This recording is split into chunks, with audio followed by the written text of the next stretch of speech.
«Sacad a esta vieja inmunda de aquí». La orden de Sofía, afilada como el cristal de las copas, cortó el murmullo de la fiesta. La música pareció tropezar y el aire se congeló. Allí, bajo los candelabros que goteaban luz, estaba Helena, la madre de su esposo, con su abrigo gastado y la dignidad como única joya. El tintineo de un tenedor al caer fue el único sonido en un silencio sepulcral, un silencio cómplice de docenas de invitados que desviaban la mirada. Eduardo, el hijo, paralizado entre dos mundos. Pero en un rincón una prima joven observó algo más. Un fugaz y extraño destello de reconocimiento en los ojos de Sofía al posarse sobre un pequeño amuleto de plata que colgaba del cuello de Helena. Aquella humillación tocaba algo profundo y antiguo, y la verdad, cuando saliera a la luz, haría estallar la noche en 1000 pedazos. Dale a me gusta, suscríbete y déjanos tu comentario. ¿Qué opinas de una actitud así? Para entender la profundidad de esa herida, hay que retroceder en el tiempo, a una vida que huele a lejía y a promesas susurradas al oído de un niño dormido. Helena llegó a la ciudad con poco más que la ropa puesta y una determinación forjada en la ausencia. Huérfana desde joven, aprendió que sus únicas herramientas eran sus manos y su resistencia. Manos que fregaron suelos de mármol en casas que nunca serían suyas, que surcieron ropa ajena bajo la luz de una bombilla desnuda y que acunaron a un hijo, a Eduardo, con la misma fuerza con la que se aferraban a la vida. Cada céntimo ahorrado era un ladrillo en el futuro que construía para él, un futuro lejos de los cubos y los trapos, un futuro con libros, con un título, con un lugar en el mundo que a ella siempre se le había negado. El pequeño amuleto de plata, herencia de su madre, era su ancla, el recordatorio silencioso de no olvidar nunca de dónde venía, incluso mientras luchaba por llevar a su hijo a un lugar completamente distinto. Mientras la música en el salón intenta torpemente reanudar su curso, como un corazón que vuelve a latir tras un susto mortal, los camareros reanudan su baile silencioso entre los invitados. Nadie mira directamente a Helena, pero todos la ven. Sus miradas son como pequeños alfileres que se clavan en su abrigo gastado. En otro extremo de la ciudad, en una casa con jardines cuidados y silencio impuesto, crecía Sofía. Su infancia no olía a lejía, sino a cera para muebles y al perfume caro de su madre. La suya fue una educación de élite, pero no solo en matemáticas y literatura, sino en el arte de la clasificación social. Aprendió a medir a las personas por la marca de su reloj, por el colegio al que habían asistido sus hijos, por el apellido que portaban. Su madre le enseñó que la compasión era una debilidad y que el mundo se dividía en dos, los que sirven y los que son servidos. La imagen lo era todo. Cualquier mancha, cualquier conexión con lo vulgar, era una amenaza existencial para el estatus que su familia había cultivado con una precisión quirúrgica y una frialdad implacable. Sofía no aprendió a ser una persona, aprendió a ser una fachada perfecta. Eduardo, de pie entre las dos, es el puente roto que une esos dos mundos. En su mente, el eco de la voz de Sofía se mezcla con el recuerdo de su madre llegando a casa de madrugada, con el cansancio grabado en el rostro, pero una sonrisa lista para él. Recuerda la vergüenza que sintió la primera vez que la presentó a Sofía. No fue una humillación abierta, sino algo más sutil. La ceja arqueada de Sofía, la pregunta condescendiente sobre su trabajo. Y Eduardo, por primera vez, mintió. Dijo que su madre era ama de casa, una mentira piadosa que se sintió como una traición. Esa pequeña mentira fue la primera grieta, luego vinieron otras. Empezó a ver a su madre a escondidas, a inventar excusas para que no visitara su nuevo y lujoso apartamento. Se convenció a sí mismo de que la estaba protegiendo de un mundo que no la entendería, cuando en realidad se estaba protegiendo a sí mismo de la vergüenza de sus orígenes. Cada ascenso en su carrera, cada paso que daba dentro del círculo de Sofía, Era un paso que lo alejaba de la mujer que se lo había dado todo. Ahora, en el salón, un invitado tose nerviosamente y el sonido retumba como un trueno. El silencio no se ha ido, solo se ha escondido debajo de la música. Eduardo ve las manos de su madre, esas manos que lo criaron, ahora apretadas una contra la otra, y por un instante, la memoria de su sacrificio es tan abrumadora que le corta la respiración. Pero entonces ve el rostro de Sofía, duro y expectante, el rostro del mundo que ha elegido, y el miedo lo paraliza de nuevo. Lo que nadie en esa sala sabe, ni siquiera Eduardo, es que esos dos mundos, el de la sirvienta y el de la dama, no solo chocan ahora por primera vez. Hay un hilo invisible, un recuerdo enterrado que los conecta. Un recuerdo de pasillos largos y fríos, de una niña observando desde lo alto de una escalera y de una mujer joven que limpiaba las lágrimas en secreto en el cuarto de la plancha. Un secreto que une a la benefactora con la empleada, a la dueña con la olvidada y que está a punto de convertir esa fiesta en cenizas. El silencio que sigue a la orden de Sofía es un ente vivo, pesado y pegajoso, que se adhiere a la piel de los invitados. La música se ha detenido por completo, y el único sonido es el zumbido eléctrico de los amplificadores del grupo, como un nervio expuesto.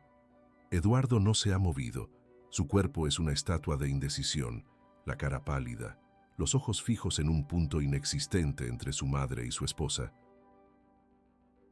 Elena, por su parte, permanece inmóvil, no por el shock, sino con una quietud deliberada, como si estuviera reuniendo en su interior la fuerza de todas las humillaciones que la vida ya le había servido. Sofía observa la escena con una impaciencia gélida. Ve la parálisis de su marido, el murmullo incómodo que empieza a serpentear entre los invitados y decide que el golpe no ha sido lo suficientemente contundente. Necesita reafirmar su poder, convertir este momento bochornoso en una demostración de su autoridad. Con una calma teatral, deja su copa en la bandeja de un camarero que pasaba y se dirige con paso firme hacia el pequeño escenario donde la banda ha dejado sus instrumentos. Coge el micrófono. Un breve acople metálico chilla por los altavoces, haciendo que todos se encojan.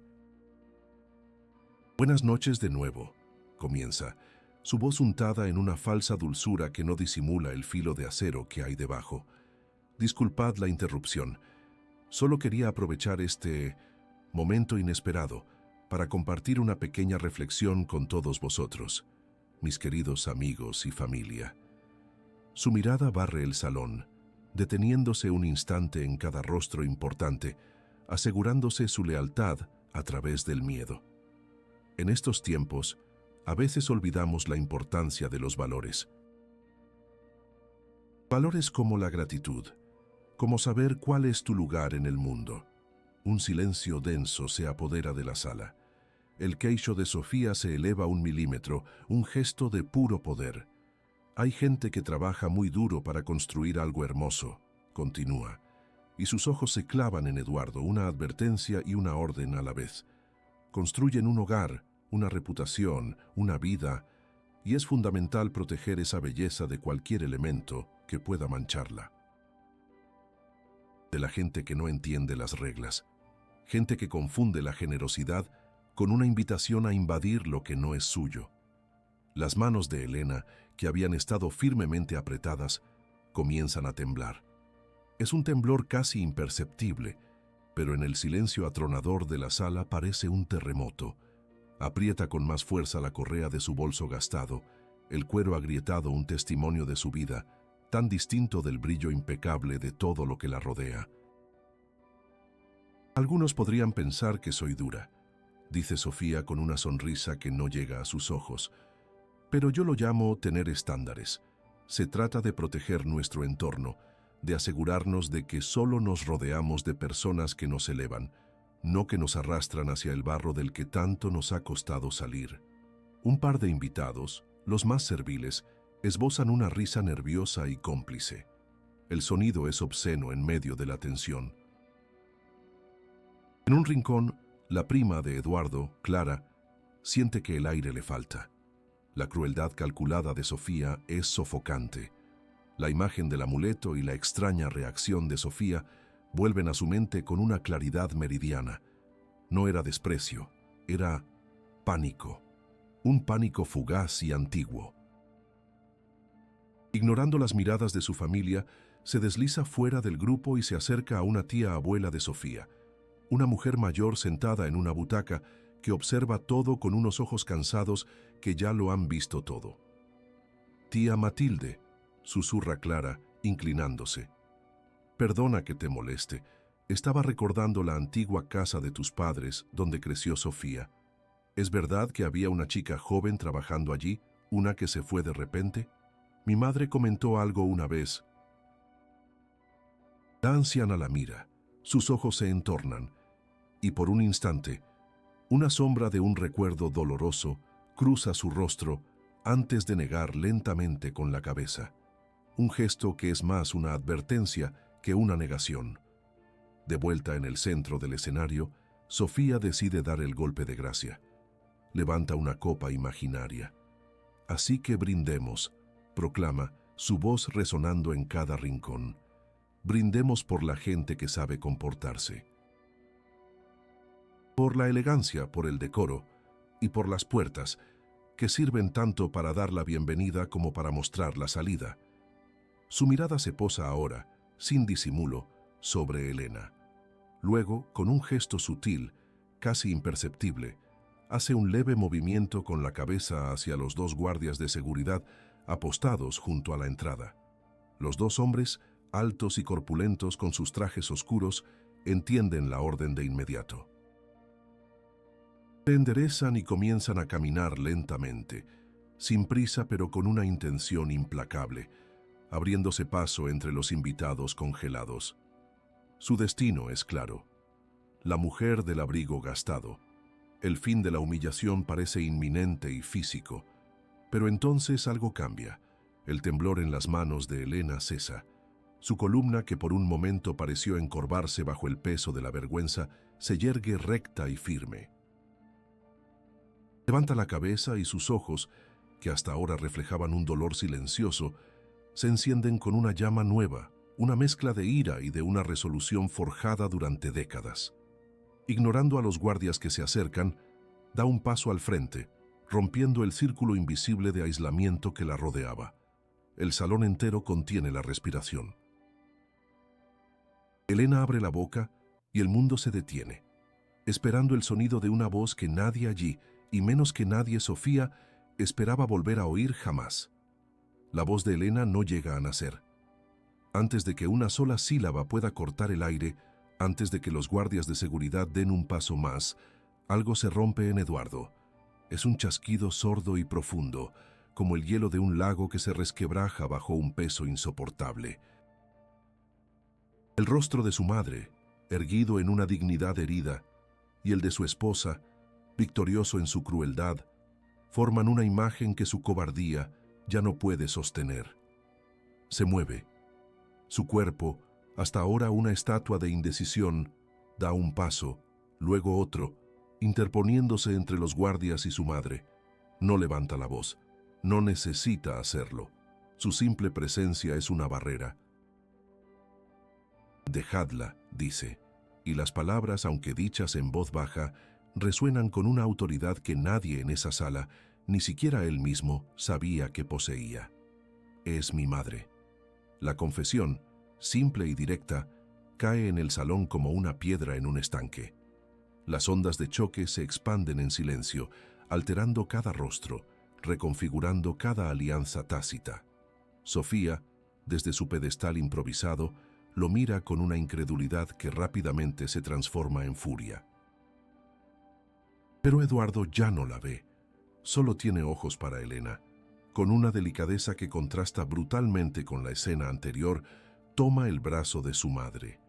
La tela del abrigo gastado es áspera bajo sus dedos, pero se siente más real que la seda y el satén que lo han rodeado durante años.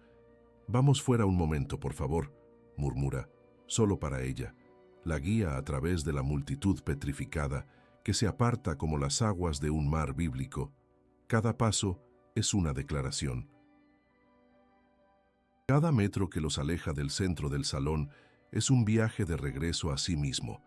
Salen a una terraza lateral y el aire frío de la noche es como una bofetada que los devuelve a la realidad. El murmullo de la fiesta parece lejano, el sonido de otro mundo al que ya no pertenecen.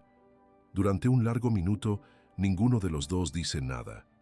Eduardo suelta el brazo de su madre, pero no se atreve a mirarla a los ojos. Su mirada se pierde en las luces de la ciudad que parpadean a lo lejos, un universo de vidas anónimas que en ese instante le parecen infinitamente más honestas que la suya. El silencio entre ellos no es vacío. Está lleno de años de excusas, de visitas canceladas, de mentiras piadosas que ahora se revelan como las más crueles traiciones. Es él quien lo rompe, con la voz rota. Lo siento. Las palabras son insuficientes, un guijarro arrojado a un abismo de culpa. Elena no responde. Sigue mirando al frente, su perfil recortado contra la noche. Eduardo siente una necesidad desesperada de conectar, de derribar el muro que él mismo construyó. Recuerdo... Empieza, tragando saliva. Recuerdo cuando te quedabas dormida en la silla de la cocina, esperándome. Volvías de limpiar casas y aún así me esperabas, solo para asegurarte de que había cenado mientras estudiaba. Una lágrima solitaria, por fin, se desliza por la mejilla de Elena. No se la seca. Deja que el frío de la noche la congele en su piel. Te prometí que saldrías de allí, susurra ella, su voz apenas un hilo. Te prometí que tendrías una vida mejor. Esa frase lo destroza. La vergüenza lo inunda, un veneno caliente que le sube por la garganta. Se vuelve hacia ella y sus ojos están llenos de un dolor que es puramente autoinfligido. Una vida mejor, repite con amargura. ¿Y qué he hecho yo? Te he escondido como si fueras un secreto sucio. He tenido vergüenza de las manos que me dieron de comer, vergüenza de ti. La última palabra se quiebra en un sollozo ahogado. Se cubre la cara con las manos, un hombre adulto desmoronándose ante la única persona en el mundo a la que nunca debió fallar. El alivio de la confesión es tan abrumador como la culpa. Entonces, siente un toque en su mano. Es la mano de su madre, nudosa y fuerte, cubriendo la suya. Él baja las manos y la mira. Realmente la mira por primera vez en años. Ve las arrugas alrededor de sus ojos, no como signos de vejez, sino como el mapa de cada sacrificio. Ve la fuerza inquebrantable en su mirada, y en un susurro que contiene toda una vida de amor y arrepentimiento, pronuncia la palabra que es el centro de su universo. Mamá. No es una palabra, es una oración, es un perdón pedido y una promesa hecha. Elena aprieta su mano, un gesto que lo dice todo. No hay reproches, no hay te lo dije. Solo hay la aceptación silenciosa de un vínculo que, aunque tensado hasta el límite, nunca se ha roto. Eduardo siente cómo una nueva fuerza nace de las ruinas de su vergüenza. El miedo a Sofía, a su mundo, a perder su estatus, se evapora en el aire frío. Ya no importa, solo importa la mujer que tiene delante. Se endereza, la columna vertebral de su carácter, rota durante tanto tiempo, soldándose de nuevo. Sus ojos se fijan en las puertas de cristal del salón, donde las siluetas de los invitados se mueven como fantasmas. Esto no se va a quedar así, dice, y su voz ya no tiembla. Es firme, afilada. Nadie vuelve a hablarte de esa manera. Nadie. Coge la mano de su madre entrelazando sus dedos con los de ella. Ya no es para guiarla hacia la salida, sino para llevarla de vuelta al campo de batalla. Vamos a entrar, juntos. La puerta de la terraza se abre y el murmullo expectante del salón se apaga de golpe, como una vela soplada por una ráfaga de viento helado. Eduardo y Elena entran de nuevo. No caminan hacia la salida, sino hacia el centro de la sala. Sus manos siguen entrelazadas, un ancla de carne y hueso en un mar de seda y cristal. Cada paso sobre el mármol pulido resuena en el silencio absoluto. Ya no hay música. Solo se oye el zumbido casi inaudible de un frigorífico de vinos y la respiración contenida de 100 invitados convertidos en estatuas. Eduardo no mira a nadie más que a Sofía, que sigue junto al escenario, pálida de rabia, con los puños apretados a los costados de su vestido de diseño. Él la ignora y, con una calma que nadie le conocía, se dirige al micrófono que ella abandonó. Lo coge del soporte. Un breve y agudo acople metálico rasga el aire, haciendo que varios invitados den un respingo. Eduardo se acerca los labios al micrófono y el sonido de su propia respiración llena la sala por un instante. «Buenas noches», dice, y su voz, ahora sin rastro de duda, es profunda y clara. «Hace unos minutos mi esposa os hablaba de valores, de la importancia de saber cuál es tu lugar». Gira la cabeza lentamente y sus ojos se posan en su madre que está a su lado, recta como un junco. Y tiene razón, es muy importante. Por eso, esta noche, yo he recordado cuál es el mío. Su mirada vuelve a barrer a la audiencia, deteniéndose en los rostros que antes le sonreían con falsa camaradería. «¿Veis a esta mujer?», dice, levantando ligeramente la mano que sostiene la de Elena. «¿Veis su abrigo gastado? Sus manos que no conocen la manicura, su pelo sin los reflejos de peluquería, y juzgáis, porque es lo que se nos enseña en sitios como este, a juzgar el envoltorio». Hace una pausa, dejando que la incomodidad se asiente. «Pero yo veo las manos que fregaron suelos de rodillas para que yo pudiera tener libros. Veo los ojos que pasaron noches en vela cosiendo para otros para que a mí no me faltara un plato caliente.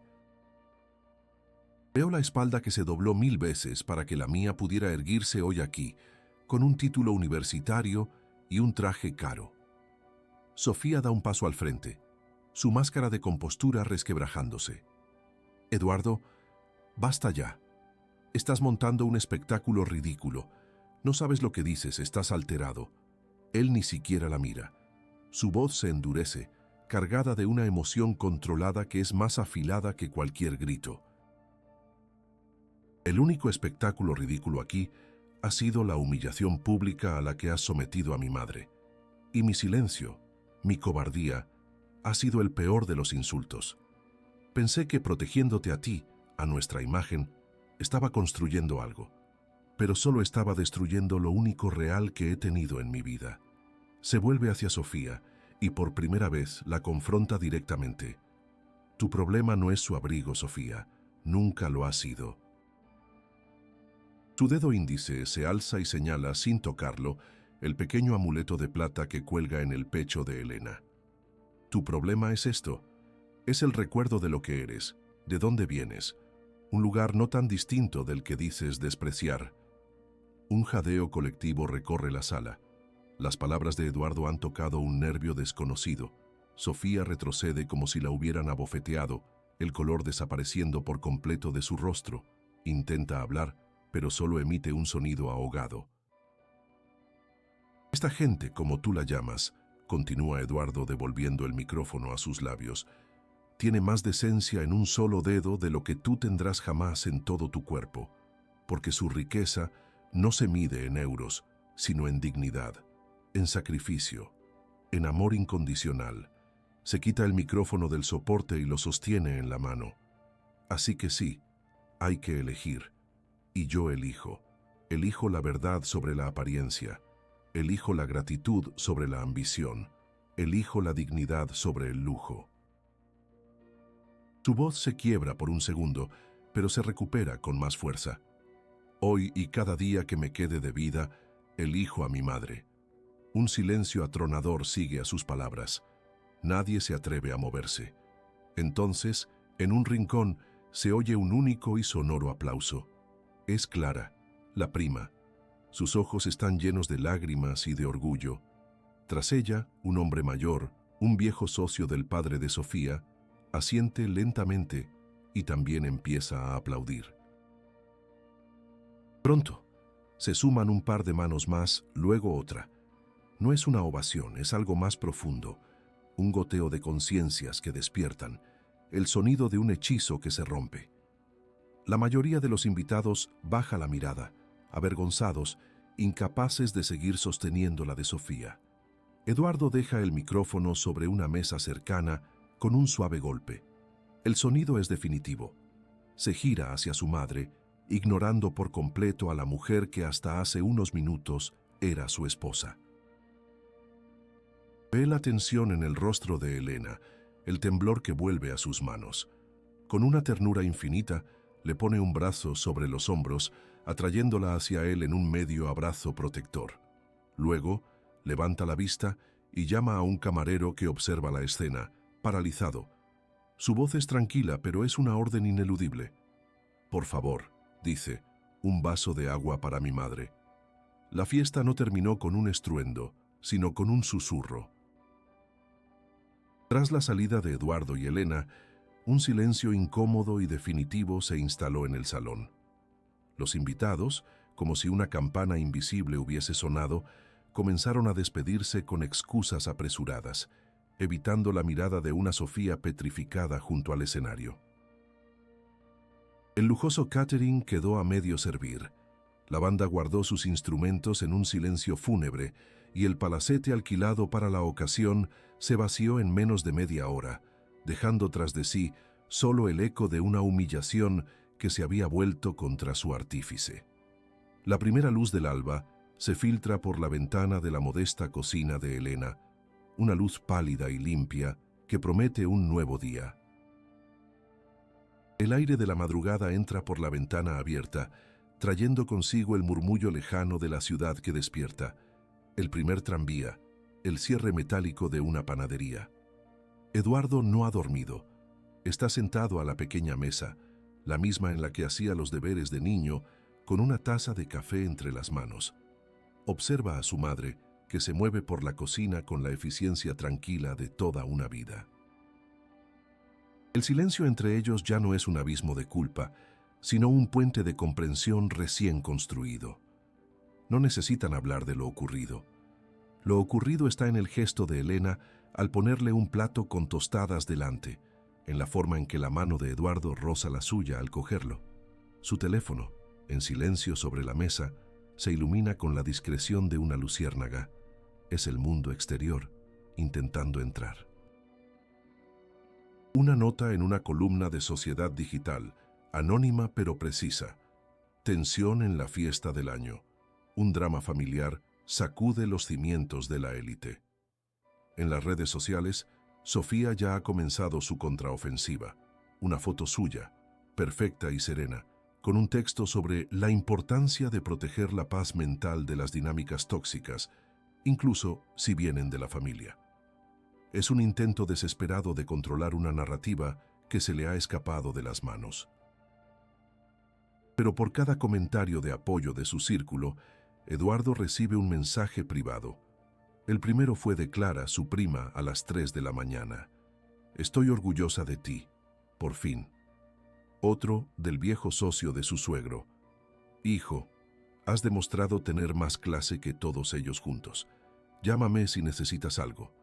Se da cuenta de que la lealtad verdadera no hace ruido, no necesita un público.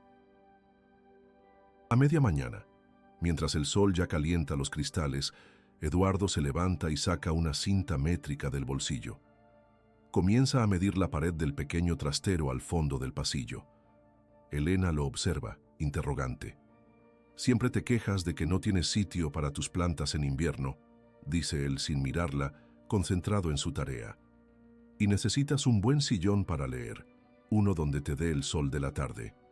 No es solo una reforma, es una restitución.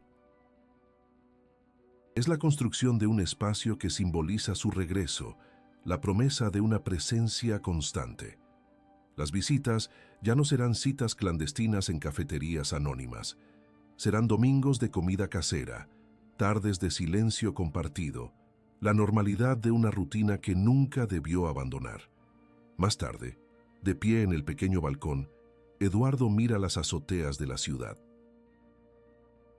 Durante años, Se había esforzado por ver el mundo desde los áticos de lujo, desde las terrazas con vistas panorámicas.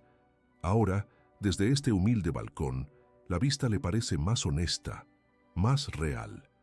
Había aprendido a valorar el perfume caro, la foto perfecta, el brillo del éxito.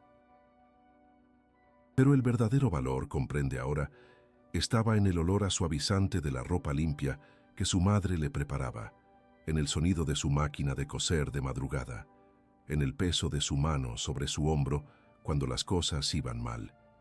La vergüenza que sentía por sus orígenes no ha desaparecido, se ha transformado. Ahora es una profunda y abrumadora gratitud por el suelo firme que su madre construyó bajo sus pies, un suelo que él, en su ceguera, casi abandona por arenas movedizas. El mundo seguirá girando. Habrá un divorcio, una división de bienes, amigos que tomarán partido y otros que desaparecerán en la niebla de la conveniencia social.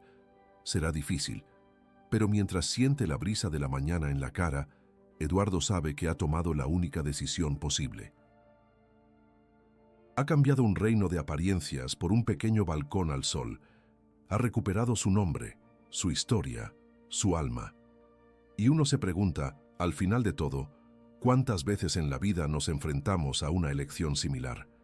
¿Cuántas veces el miedo a perder un estatus artificial nos lleva a traicionar la única verdad que realmente importa? Y si llegara ese momento, ¿qué voz escucharíamos? ¿La que nos exige encajar a cualquier precio o la que nos recuerda, en voz baja, de dónde venimos?